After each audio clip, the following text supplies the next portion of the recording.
সোমবার DC north অভিষেক গুপ্তর মানিকতলার office অভিযান করে বিজেপি যুব মোর্চা। নিহত তরুণী চিকিৎসকের বাড়িতে গিয়ে টাকা অফার দেওয়ার অভিযোগ ডিসি নর্থের বিরুদ্ধে। তারই প্রতিবাদে ডিসি নর্থ অভিষেক গুপ্তর অফিস অভিযান করে এদিন বিজেপি। অভিযোগ, মানিকতলা থেকে শান্তিপূর্ণ মিছিল করেই আসছিল বিজেপির যুব মোর্চার সদস্যগণ।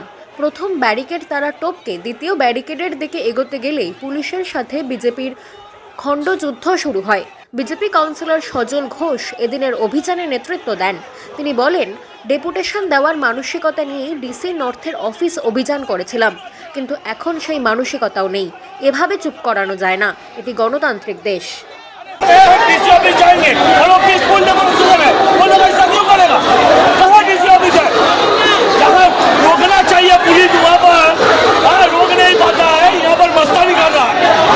বাংলা খবর, আপনার রাজনীতি, আপনার আওয়াজ।